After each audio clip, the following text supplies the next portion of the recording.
আসসালামু আলাইকুম, কেমন আছেন সবাই? আজ একটি হরর গল্প বলবো। যদিও এটা গল্প না, বাস্তব। ঘটনাটি ঘটেছিল আমার ছোট ভাই আর তার ওয়াইফের সাথে। আমার ছোট ভাইয়ের ওয়াইফ, ও তখন 8 মাসের প্রেগনেন্ট ছিল। আর ওর আরও একটি ছোট বাচ্চা ছিল কোলে। তো ওরা বন্ধুর বাসায় বেড়াতে গিয়েছিল, ওদের একটা দাওয়াত ছিল সেখানে। তো দাওয়াত শেষ করে ওদের রিকোয়েস্টে ভেবেছিল ওরা ওই রাতে থাকবে, কিন্তু ওর মেয়েটা রাতে অনেক বিরক্ত করছিল, বাসায় যাব বলে বিরক্ত করছিল। তারপরে ওরা অনেক রাতে রওনা হয়ে গেল বাসার উদ্দেশ্যে। যখন উত্তরা থেকে ওরা গাড়ি ছাড়লো, আজমপুর ক্রস করার পর ওদের সাথে কেমন যেন একটা হতে লাগলো। মনে হচ্ছে ওদের গাড়ির পিছন পিছন কে যেন আসছে। যদিও গাড়ি ড্রাইভ করছিল আমার ছোট ভাই, মানে আমার মামাতো ভাই, আর ওয়াইফ পিছনে বসেছিল মেয়েটাকে নিয়ে। হঠাৎ করে দেখে পিছন থেকে ধপ করে কিছু যেন একটা শব্দ হলো। তো ভাবলো হয়তো পানির বোতলটা পড়ে গেছে।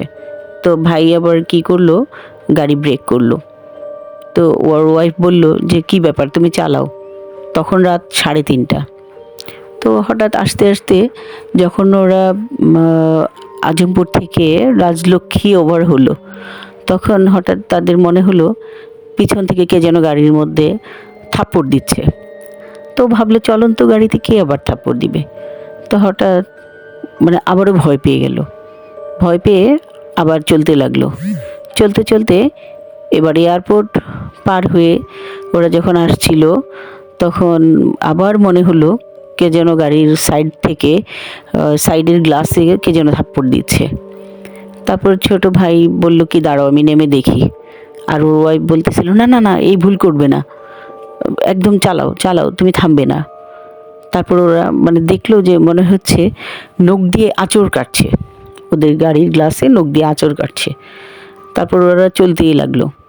তারপর 10 মিনিটের মধ্যেই ওরা চলে গেল ওদের বাসায়। বাসায় গিয়ে এই ঘটনাটা কাউকে আর বলেনি। তাড়াতাড়ি তারা বাসায় গিয়ে যার যার মতো শুয়ে পড়লো। পরদিন যখন সকালবেলা ওরা গাড়িটা চেক করছিল যে দেখি কি হয়েছে, দেখলো সত্যি সত্যি গাড়ির মধ্যে, গাড়ির গ্লাসে আঁচড়ের, নখের আঁচড় যেমন লেগে থাকে এরকম, বা গাড়ির উপরের অংশটাতেও নখের আঁচড়ের মতো একটু স্পট পড়েছে। ঘটনাটি শুনলে আপনাদের কেমন লাগলো কমেন্টে জানান। ধন্যবাদ সবাইকে।